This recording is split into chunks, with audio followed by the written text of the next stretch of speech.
Good morning, everyone. This is Alice Finizzi from the Disability Rights Fund, and welcome to our third and final Inclusion 101 webinar series.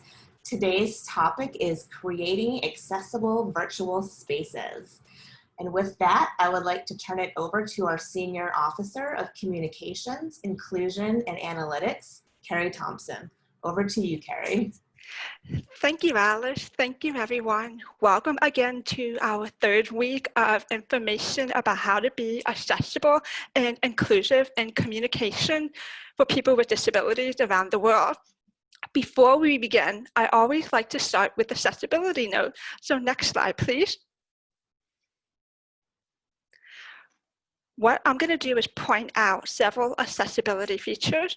The first is that we have international sign interpreters. If you need to see their video and make it bigger, just go to the three dots on their video box and click pin their video. They will be rotating every 15 minutes. The next option we have is called closed captioning. And this is if you click the closed caption icon at the bottom right, then you will be able to see the caption for this meeting. If you're like me and you have a hard time seeing closed caption, what you can do is follow on the kite link, the closed caption direct link, and we put that in the chat. It's also on this PowerPoint. You can see the stream link. And also, if you need a different language, such as Haitian Creole, French, or Bahasa, Indonesia, if you go to the direct kite link, there's an option to click languages, and then you can click which option you would like to have the caption in a different language. The other option that I want to share is that we're using PowerPoint and sharing a screen, and this is not accessible by screen reader. So if you need access to the PowerPoint slide, email me. My email address will be at the very end of this presentation. And also note that this PowerPoint slide is using a dark background with light font colors. And the reason for that is easy on the eyes for those who are low vision. The fifth thing I want to say is about if you have any questions throughout this whole webinar, please put them in the Q&A icon, which is at the bottom. And I'll save about 10 to 15 minutes to answer your question. Okay. And today's topic is going to be on creating accessible virtual spaces. And please observe this very webinar that you're in because we are trying to follow accessible guidelines. So next slide, please. The overview of what I plan to talk about today. The first is about global considerations. The next is about communication guidance. The third will be about meetings, different types of meetings. The fourth will be focusing a lot on Zoom, which is one of the most popular ways that people are coming together online for meetings. And then I'm going to talk about live streaming and how to make live streaming accessible. Next slide, please. So global considerations. The question of how we make accessible and inclusive virtual meeting is one that's being asked around the world by large and small organizations as well as individuals. With people from disabled person organizations and non-government organizations, government officials are also asking how do we make information accessible, and a lot of donors are starting to now look at how they can be more accessible because everyone should be able to have access to your information regardless of whether they have a disability or not. So for a global consideration, Disability Rights Fund and Disability Rights Advocacy Fund is an international grant maker, and we have worked in 37 countries, and we've worked in a variety of different languages and different accessibility needs. So the thing that we've had to consider over the years is that people are in different time zones. There are different spoken languages. there are different sign language, so each country has their own form of signing. And to show you how different one sign can be from another country is that in American Sign Language, which is what I know, I'm going to demonstrate how to sign A, E, I, O, U, the 5 vowels. So with my right hand, the first letter A is a fish with the thumb out. The next one, E, is the sort of a more open fish with your thumb curled up at the bottom. The next one, I, is the pinky going straight up. And then O is making sort of an O shape with my hand. And then U is my first finger and my middle finger pressed together going straight up. So that's American Sign Language finger spelling. It's also the same for International Sign finger spelling, but not all of the letters are the same.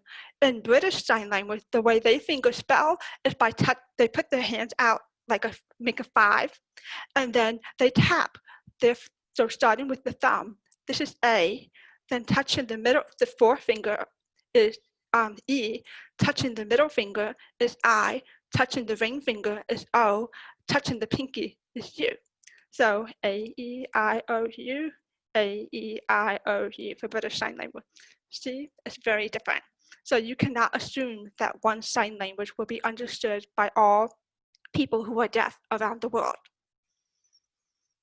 The other consideration is that there are different disability types, and even within the disability type, there are individuals extremely diverse within each disability type. They have different preferences, different needs, and also different languages. You also need to consider access to the internet, access to electricity, the amount of technology each person has, or each organization has, and the one that often comes up is cost. So while technology may not sound like the best way to address many of these challenges, especially given limited access to the internet and electricity, technology does give us options to address this. By having a recording, we help address the time difference zone. So there have been a lot of great webinars out there, and my time zone is actually at 6 a.m. in the morning. Sometimes I wake up to watch, sometimes I just hope that they have a recording later that I can follow after I've had my coffee. And the other thing is that even if you're in the same time zone, you may not have access to electricity. So for me, being based in Boston, my colleague, Joanne, is based in Haiti. And even though we're in the same time zone, she does not often have access to electricity to attend the same meeting at the same time I am. So by having a recording, when their electricity is turned on, she's able to watch a recording of a meeting later on. The one that a lot of people talk about is cost, and it's a very important one to consider whether you're a small organization or a large organization. All of the different platforms that I'm going to be talking about for an accessible virtual meeting are free. Some of the platforms have an upgraded package that does have a cost, but I also want to point out that many platforms can be shared from one organization to another. So for example, in this DRF, we have this Zoom account where one person can be a host. Now DRF can allow for a co-host. So we have a DRF Zoom account, and my colleague Alice is the host, and we could assign another organization to be a co-host, and then the co-host would have benefit to all of the full features of this webinar without having to pay the cost of the webinar. So there are many different platforms, and I'm not going to be talking deeply about all of them. Let's go to the next slide. First, I just wanted to show a little picture of my staff in gallery mode for one of our virtual meetings. And over the years, we've come up with a lot of different ways to come together as a team. There are 18 of us, and 9 of us are based in the United States. And even within the United States, we're spread all over the United States. The other 9 team members are in Asia, Africa, the Pacific, and the Caribbean, and half of us have a disability. So over the years, we really have tried to come up with different ways and try to be extremely flexible. And one method might not work for everyone, while one method might work for everyone except for one person. And you always want to make sure that the one person it doesn't work for has another way to join a meeting. So I also wanted to share their picture because seeing them makes me smile. So to all my team members who are on the call, hello, I miss you. So before I start talking about meetings themselves, you should be mindful of communication guidelines. Next slide. So first, you should always ask about accessibility needs, whether you're a small organization, if you're going to have a small meeting or a large meeting. You should never assume you understand or know what a person's accessibility needs may be. The next thing you should do is assign a meeting moderator for your meeting because this will help save time. And a lot of times when you don't have a moderator and you decide to have a group meeting and everyone's going to be looking at each other like, who is going to speak? What are we going to talk about? And nothing really gets done. So you always want to have a moderator. You should also be aware that during online meeting, it's difficult to be a moderator, a host, and trying to run the technology behind different accessible meetings. So it's really good that the moderator is just focusing on the running of the meeting, sharing the content and the agenda of the meeting, especially also with sign language interpreters and captioners if you have them in the meeting.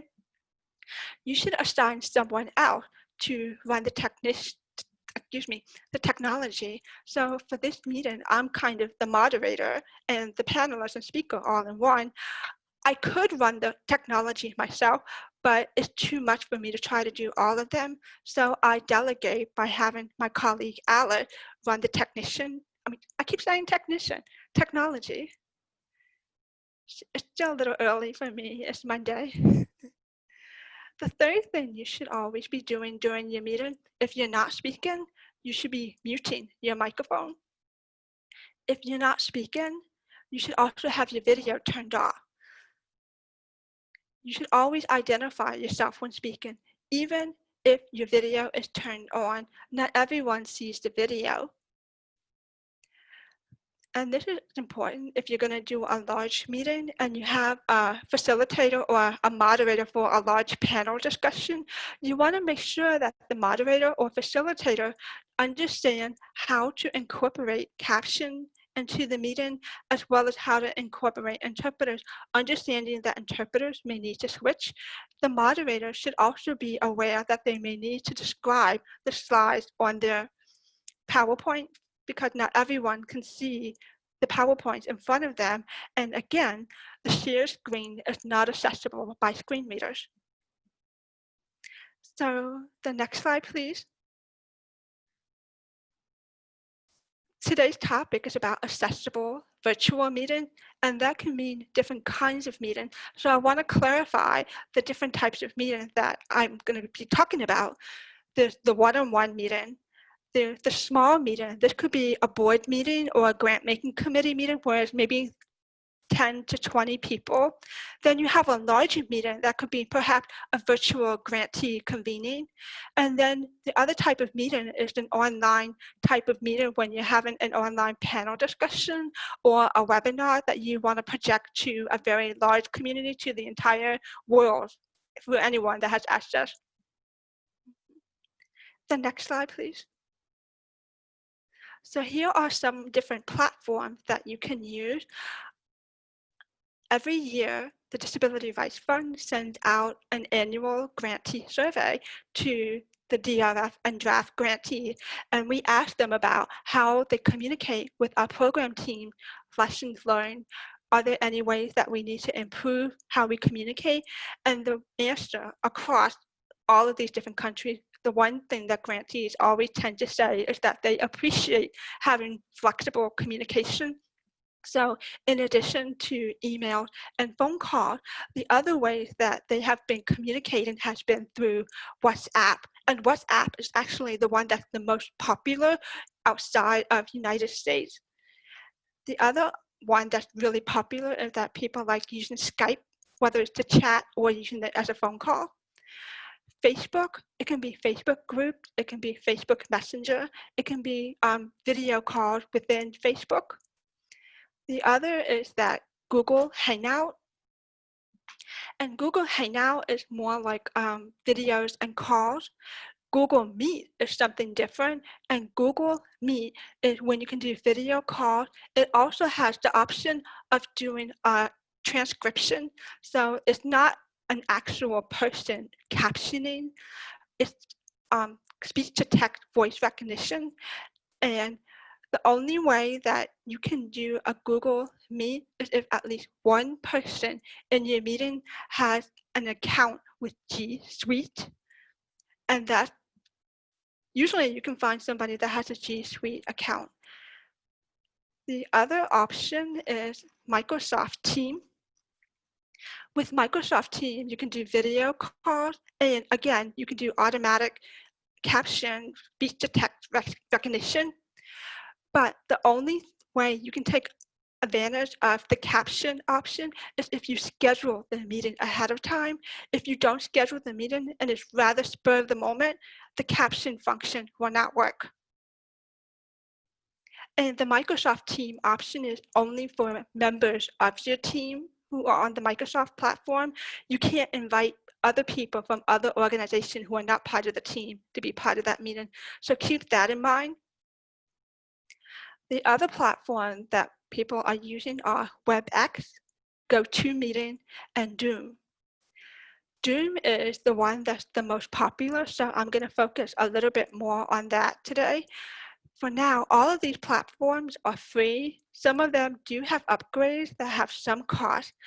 Google Meet requires one person to have a G Suite, which I already said. Then for Zoom, everyone can have a free individual Zoom account. Zoom meetings and, no, not Zoom meetings, Zoom meetings and Zoom webinars. Both of them, if you want to have more than 100 participants, you do need to pay a little bit more.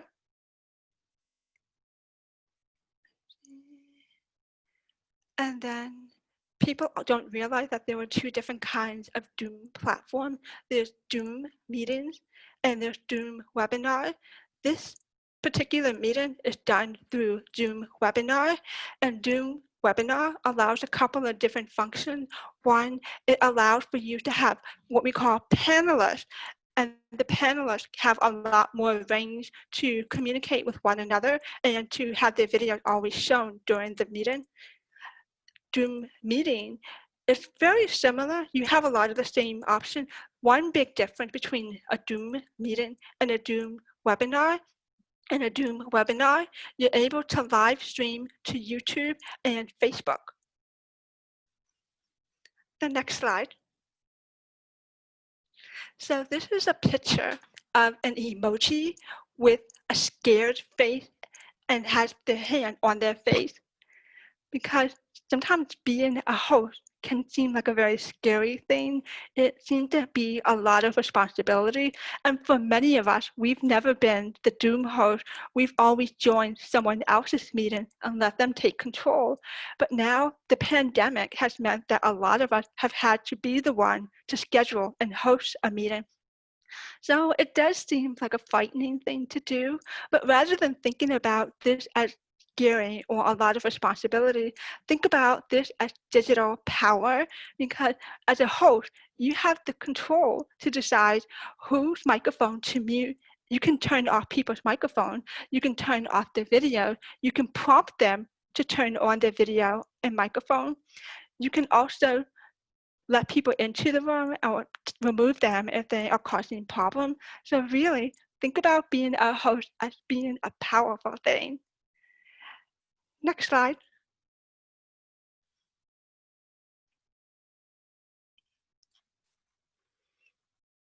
So making Zoom accessible. One of the reasons that Zoom is so popular is that because it offers a lot of different accessibility features, the other reason why Zoom is so popular is because it's one of the platforms that has the best video quality, and that's really important if you are going to be using sign language interpreter, because you want to enable them to have the best quality of their video instead of having the video constantly freeze.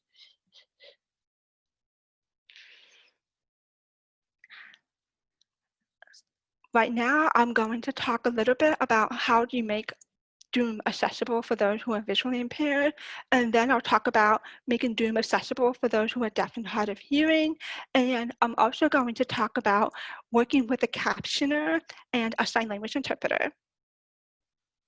So for making Zoom accessible for those who are visually impaired, many people with visual impairment do use Zoom around the world, and there are keyboard shortcuts with JAWS, J-A-W-S, or VoiceOver to enable the person to mute their microphone or turn on and off their video or to raise their hand. So for example, in VoiceOver, which is one of the screen readers, and that's the one that works with Mac devices like iPad, iPhone, and Mac laptops, the keyboard shortcut in VoiceOver, Command key plus the Shift key plus the letter A key will mute and unmute the audio. For those of you who use a screen reader, but you're not aware of all these different keyboard shortcuts, the keyboard shortcuts are different in JAWS and VoiceOver. So if you need access to these keyboard shortcuts, please email me and I'll send you a Word document with several of the keyboard shortcuts. It's actually a good couple of pages, so that's great that you have all these options. It's just a matter of learning them. And one of the things that my team did, because there are 4 of us on the team who have visual impairment, and we use Zoom, but we use Zoom in different ways. I use Zoom with accessibility features that include color inversion and trying to make things larger. I use screen readers sometimes, but not as often. My colleagues use screen readers more frequently, and each of them have different knowledges of how to use Zoom.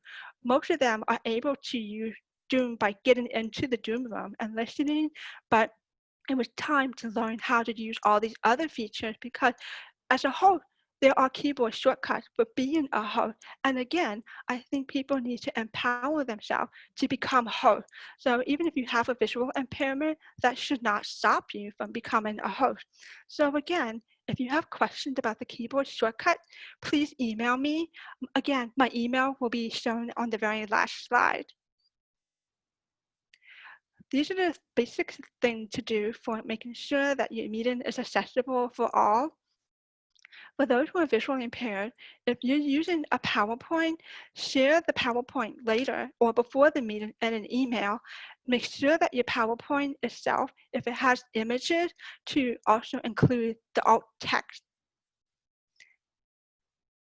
And the moderator or whomever should always be describing the images, whether it's a share screen, PowerPoint, or just a simple photo.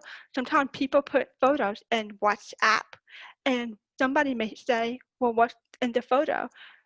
So a lot of times, my team, we also use WhatsApp, and someone will put in WhatsApp a photo, but forget to describe what's in it. Someone else will be a team player and just automatically type what they see in the picture. Someone else will say, I have no idea what this picture is. Please tell us. So it's a great way for all of us to try to work together to be inclusive. The third thing to do in accessible meeting for those who are visually impaired is to make sure everyone identifies themselves. So I've said this before, but I'm going to keep repeating it. Now for those Zoom accessibility, for those who are deaf, hard of hearing, or deaf-blind, next slide please. Hi. There are a few ways to make meetings accessible for those who are deaf or hard of hearing. One is to provide caption. 2, provide a sign language interpreter. I will talk more about captions in a moment, but first I want to talk about using sign language interpreters. When you are using sign language interpreter in your recorded meeting, you want to make sure that the view of the interpreter is also being recorded.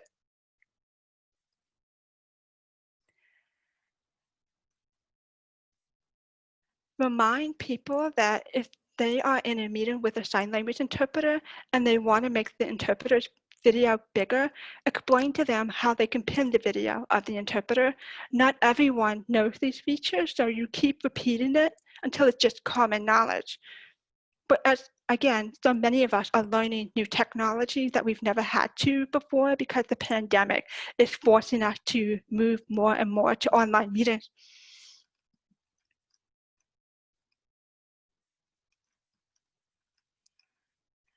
Hi. Dun, dun, dun. If you're not using a PowerPoint slide or share slide, but maybe you're doing a Zoom meeting, put everyone in gallery mode for the host. The host is recording the view.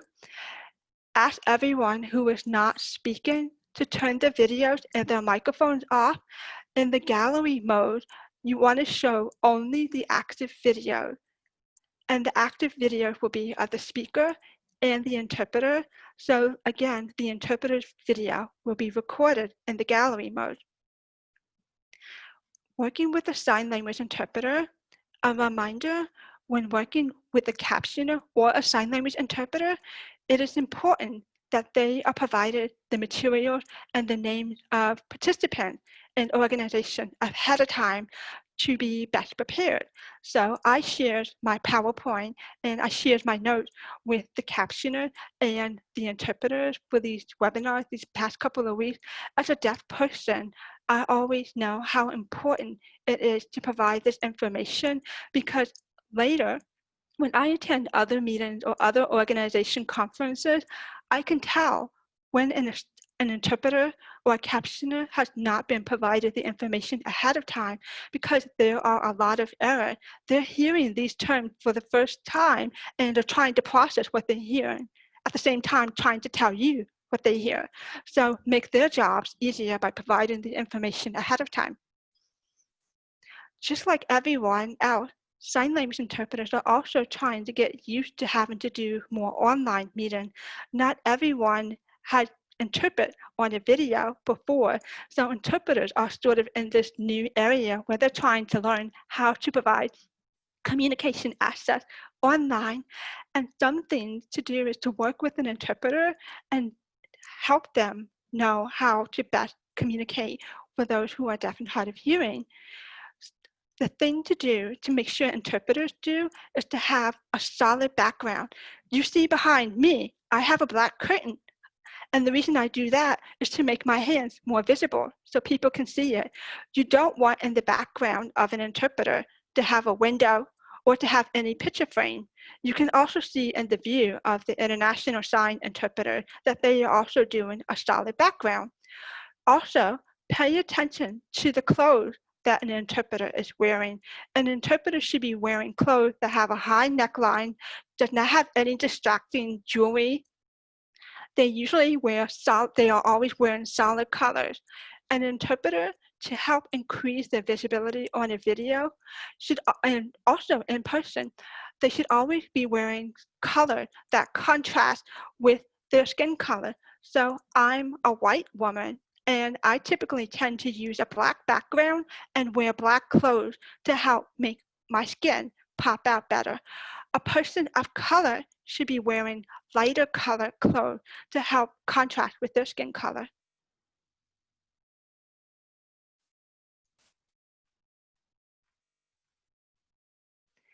I figured right about now, you may be getting a little tired and perhaps a little overwhelmed with some of this information. So I thought I would do a little song for you. And I just want to make sure you're still awake and that I'm not overwhelming you too much. So if you know the song from Disney's movie Beauty and the Beast, Be Our Guest. So my little jingle is a play on that song, and it's called Do a Test. So here's how it goes. And pardon me, I don't sing. and my voice is not really a singing voice, but to help you all stay awake, I will do whatever I can to keep you awake. So here's how the song goes. Do a test, put your service to the test. Try the gray button, it's important. Don't believe me? Ask the technician. Good heavens, is that a spot? Clean it up. We want the donor to be impressed. Cause by cause, one by one. Thank you, thank you. And I'm sorry. So hopefully it's an earworm, it's a song that sticks in your head, because I cannot emphasize enough how important it is to do a test. You want to do a test if you have never been a host before, to learn how to do the technology. You want to do that before, when there's no pressure and no stress, to try to learn during the meeting. If you are a person who is visually impaired, you want to try to do a test with other people to learn how to use Zoom with all of the different keyboard shortcuts. If you are a person who is a sign language interpreter, you also want to do a test. Especially, it's even better if you can do the test with the deaf individual as well, and they could give feedback on how much space you have to sign in your frame, as well as your background and the color of your clothes. The captioner is a really important one for many people to do a test with, because they want to test the audio of the meeting. They also want to teach you how to enable their caption into your Zoom meeting. And every single time that I've been in a test with a new organization, I always know that it takes about 15-20 minutes for them to figure out how to get the caption to hook up. So again, do a test, do a test. So great, you're awake now. So now I'm going to talk about captions and using it with closed caption, and using a third-party captioner, assigning a captioner, and ghost captions. And for this meeting, I want to point out that we are using a professional captioner. We are using a third-party captioning services. And this means that someone is listening to this meeting and typing it up, and then you're putting that directly into the closed caption button.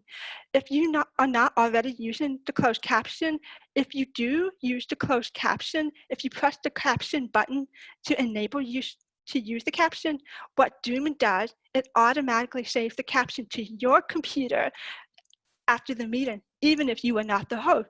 So a lot of times my colleague keeps emailing me saying, I don't know why, but the caption was saved to my computer. Here you go. So, thank you. But it's usually because you were following the caption. That's how you ended up getting the caption transcript. So try that and see what happens after this meeting is finished.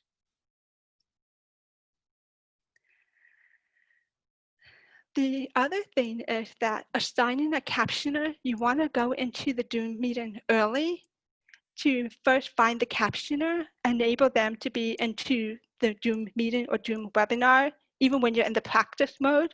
And then once they're there, you assign them to be the caption. Now, perhaps you don't have a third-party captioner. You can still use the closed caption icon. And what you do is you assign someone in the meeting, another participant, to be the captioner. It could be anyone. It could be my colleague, Ala. It could be my colleague, Arlene, who is graciously running the slides for me. And they would be able to type what people are saying, or what they want to say themselves. The caveat is that they are not professional typers, so they may type, hi, how are you? Don't do that for those large meetings. But if you have a one-on-one meeting, that's a great tool to use.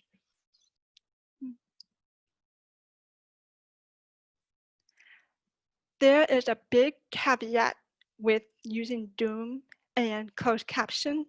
If you are recording a Zoom video, closed caption does not get embedded into your video recording. So Zoom will be sending you a video recording after the fact. It will send you the closed caption file separately. So this is a big frustration for many organizations who don't realize that when they want to share the video later, the Zoom recording does not have the caption on the screen.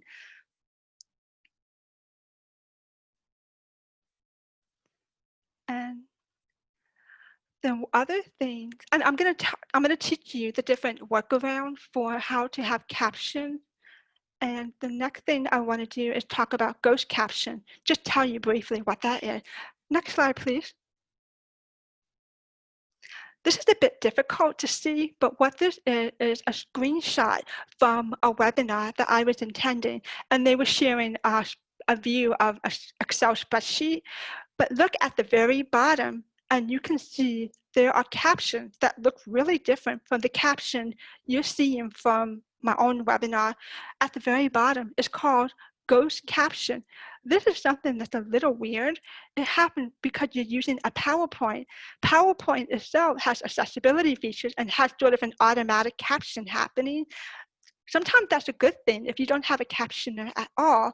But if you do have a captioner, you're like, get rid of that. I don't want to see that. I don't want my participant to see that in my view. So there's a way to fix that. Just maneuver your screen a little bit. Don't put the PowerPoint in full slide mode. You want to make the slide mode just a little bit smaller. Usually that makes the ghost caption go away. Next slide, please. Okay, so a lot of times people say, but Carrie, how do I turn on the caption? How do I get the captioner to hook up their caption to our meeting? So what you do is you go to your Zoom account, you go to settings, and settings, scroll down, it's usually way at the bottom, and then you're gonna see this option for closed captioning. Turn that on. The other option is save caption. When you have the closed caption button turned on, that will enable a captioner to show into your meeting. And so when you go into your meeting, it will automatically pop up. It'll say, assign a captioner, and you assign a captioner.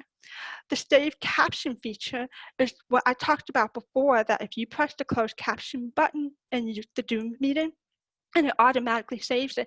That only works if the host of the meeting has enabled the save caption button. Do you remember the jingle that I just did? Do a test, do a test. Try the gray button. It's important. This is the gray button. This is the gray or white button that you need to push to make sure that people have access. The next one I want to show you, the next slide, please. So there's another option for Zoom that allows you to enable a spoken language interpreter. So if you were doing a meeting for a global audience, or perhaps you're doing a meeting where half of the people speak French and the other half speak Haitian Creole, and you want to have everyone still attend your meeting, what you do is, if you have the speakers speaking in French, you can add a Haitian Creole interpreter. When you enable this feature in Zoom, when you click interpretation, and then once again, push the gray button, then it will send an email to the interpreter, and the interpreter will hook up to your Zoom meeting. So for those people who want to have the interpretation, they will be able to click the interpretation button, and they will only hear the audio of the interpreter, not the audio of the speaker. I also like this function because if you have a person with an intellectual disability during your webinar, and it's really a bit challenging to follow what people are saying, you can assign an interpreter to be the plain language interpreter, and they'll help try to repeat what people are saying, but in a more easier understood format. Next slide, please. Alrighty, here we are. We're now going to be talking about live streaming. This is fun, this is scary. And so earlier I said that if you were using a Zoom webinar, and I'm DRF, this is a Zoom webinar, You can live stream to YouTube Live and Facebook Live. The thing to know about doing that is that your caption, if you have a professional captioner projecting from Zoom, the caption show up in Facebook Live and YouTube Live, but after your meeting, after your live event is over and you have the recording, the caption disappear. I know, right? So one of these things is it's really kind of important to give feedback to Zoom and any other web platform and let them know that they could do better to improve some of these technology to really be able to be consistent about the accessibility feature. Now, I know, this is a little bit more work, but there is a way. You are not, if you are using a professional captioner in Zoom, and then, or perhaps you're not using a captioner in Zoom, you can still take advantage of some features in Facebook and YouTube. So I'm going to teach you about that now. So next slide, please. This is actually a little map that I created. It's a flow chart that I wanted to show how caption moved from Zoom webinar with the captioner to Facebook Live and to YouTube Live. And so there were arrows pointing in each direction. So if you have a captioner, yes, the arrow moved to the Facebook Live and says, yes, there's a closed caption. The same for YouTube Live. It says closed caption, yes. Now we're moving over to the next couple of boxes in the flowchart, and it says Facebook Live recording the closed caption, no, but you can turn on the auto-generated feature. The same for YouTube. The professional caption projected from Zoom does not show up, but you can also enable the auto-generated feature. Next slide.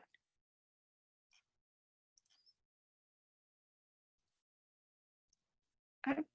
So now I'll talk about Facebook.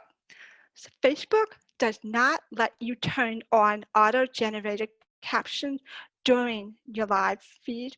So if you are directly from your Facebook page showing a Facebook Live video, there's no way to turn on the setting to have auto caption during your live event. If you have a third-party captioner, such as AI Media or 3Play Media, they can encode the caption directly into Facebook Live and give you a link so that you can put it into your Facebook Live account. And that usually saves. But you can go back to your Facebook Live recording after the fact and turn on the auto-generated caption feature, and then your captions will show up. If you've uploaded a video to Facebook, an old video, a new video, you can go back and edit that video and turn on the auto caption. You have 3 different ways of adding caption for Facebook as well as YouTube. The first one is to turn on what we call auto-generated caption. And that's not perfect, but it's a really great tool when you don't have a professional captioner. So it's a cost-saving feature. You can also go back and edit that auto-generated caption. So a lot of time when you turn on the auto-generated caption and you go, that's not correct, you also have the ability to go back and edit it. So it does most of the work for you. You just have to go back and edit it. I see a lot of Facebook Live webinars that have caption during the live event, and then later on, I want to go back and I want to watch the recording, especially if I missed it in the first place, and there's no caption. So I hope those organizations will go back and look at their Facebook Live recording and turn on the auto-generated caption. I mentioned there are 3 ways. That's why I'm looking at my finger like there's still 3 ways to do caption. So auto-generated caption is one. The second way is you can upload a document with your caption instead of trying to, and so if you have a professional captioner, they will give you a document. Sometimes it's called SRT file. That stands for subtitle file. And that will automatically upload into your video. The third way to do caption is if you type them yourself directly. You're listening to the video and typing it as you hear it. That's not perfect. It's a bit tedious, but that is the third option. You can also go to Facebook itself and try to edit any video from the past. If you want to upload your video, like perhaps you have you created a video at home and now you want to share that video on Facebook. When you're uploading that video, and it will say after it's given approval of your video, then it'll give you the opportunity to edit the video. Next slide, please. The great thing about YouTube is that unlike Facebook Live, when you want to do a YouTube Live event, you add the event in the description, and then you are able to turn on the auto-generator feature. So this is terrific if you're not using Zoom and you want to have a meeting, a group meeting, and you don't have a captioner, but you also want to do the event live. You can use YouTube Live automatic generator caption. These tools, just like Facebook Live, Facebook, you can also do 3 ways of adding caption: auto-generated, upload a document, or type it yourself. Next slide, please. Well, we just now are finishing up this webinar. I am in desperate need of water, so this is a good time to try to start putting in your question in the Q&A. And I want to leave a couple of thoughts with all of you that these webinars were designed to be about technical assistance. I did not want to do it as a panel discussion. A lot of time, panel discussions tend to focus on the why it's important to do accessible and inclusive communication, but don't really give you a breakdown of the different steps to do that. So that's why I did these 3 webinars these last couple of weeks. The webinars, the first one was on creating accessible and inclusive social media. The second week was creating accessible and inclusive communication for those who are deafblind. And the third one this week was about creating accessible and inclusive virtual meetings. So now we are going to go to the final slide, and this is where we ask if you have questions. You can see my email address is, oh, well, no, go back to that picture. So this is what I wanted to make sure that all of you are feeling this way. It seems very overwhelming to have all of this information. It's so technical, and it's a lot to process all at once. So I'm hoping that these webinars help make your life a little bit easier, help you understand what all of these different features that nobody talked about, but they're there, and I wanted to teach you about what they are. So now I'm hoping your face looks like this. This picture is a picture of an emoji with a big smile and 2 thumbs up. And now the final slide with the questions. So now you can type your question. My wonderful colleague, Alice, will read your questions so that we can all hear. And again, here's my email address if you want more information about the keyboard shortcuts, or you need an accessible version of my PowerPoint, or if just moving forward you have questions that you can email me and ask me about. And I also want to say something now, but I cannot remember. So let me turn it over to Alice to ask your questions while I drink some water. This is Alice, and thank you, Carrie. The first question is a general one, and it's asking about getting the videos for all 3 webinars. Okay. Oh, excuse me. All 3 of the recordings are on the Inclusion 101 webinar page that's on the disabilityrightsfund.org website. And All three of the videos will be on the Disability Rights Fund YouTube channel. And so I want to take advantage of the caption, the auto-generated caption there, because again, as I said, Zoom video recording does not embed the closed caption recording. And I should have the webinar recording from today up on the YouTube channel by next week. This is Alice. Thank you, Carrie. Next question is, are the captions being automatically generated or are they being typed by a person? Auto-generated captions are being typed by a robot. So they're not doing a perfect job, but the technology has really improved over the years. So voice recognition software is what is being used for auto-generated caption. So because you don't have a live person typing this up, it really helps in terms of if you are concerned about cost, or you don't know how to get a captioner, or you don't have, or maybe you want to get a captioner and one isn't available. This is Alice. Thank you, Carrie. And just to clarify, the captions being provided on this webinar are being typed by a person. All right. That is correct. That is correct. When you said automatic generated, that itself is something that's typed up by a robot. So YouTube Live and Facebook Live, you can enable auto-generated caption. This meeting itself is being provided by a third-party captioner. Thank you. This is Alice. So what is important to know for the team on working with captioners?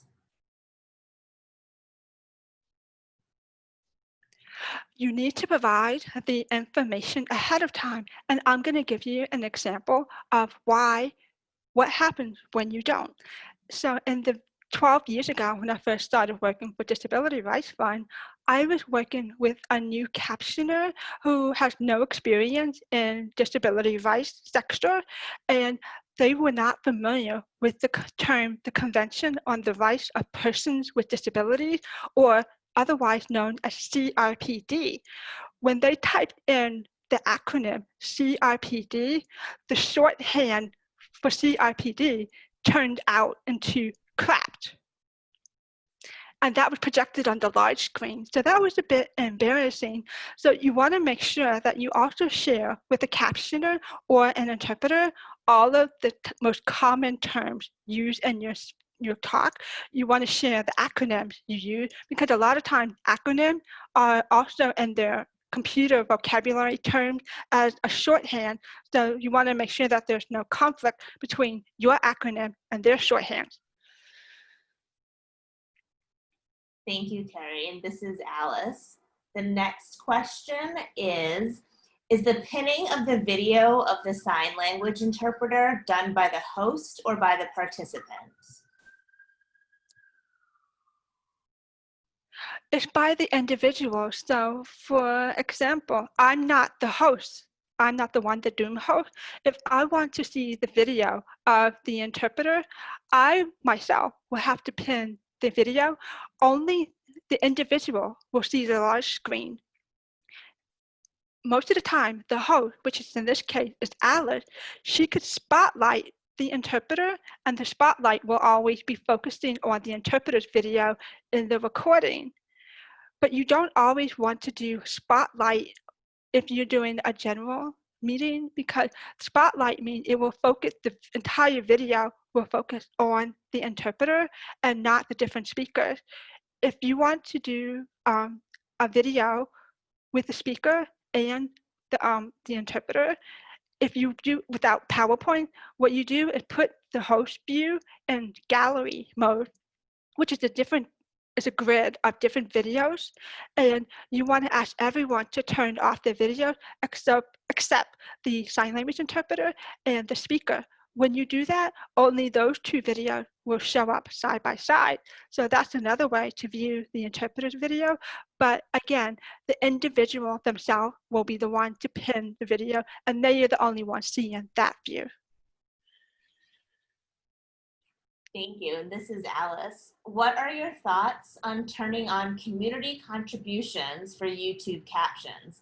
Is a similar functionality available on Facebook?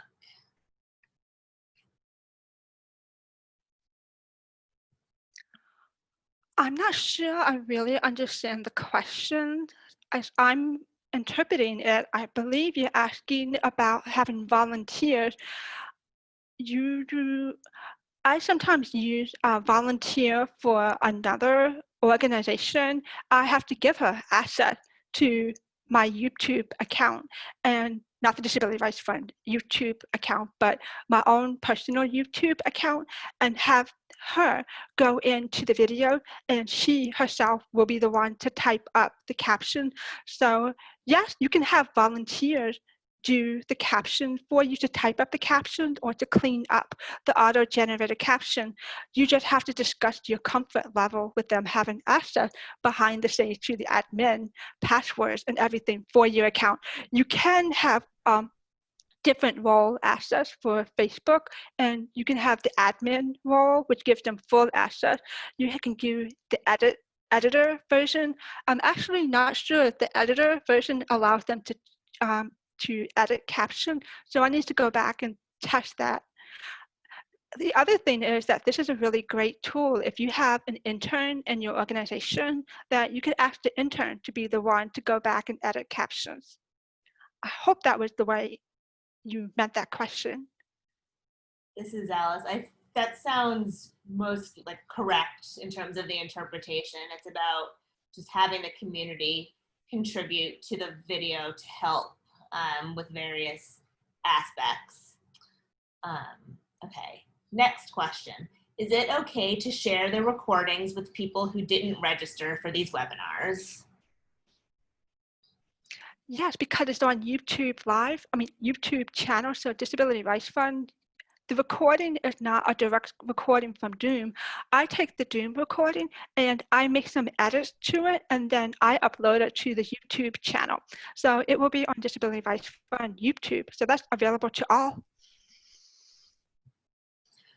Thank you. And this is Alice. The next question, which I believe is the last question, is, I have really enjoyed how your webinars provide an external link to the captioning service so the color / font, etc. can be adjusted. Is this option always available when you hire a third-party captioner to provide embedded captioning during an online event? Or is this an extra feature I would need to request when hiring them?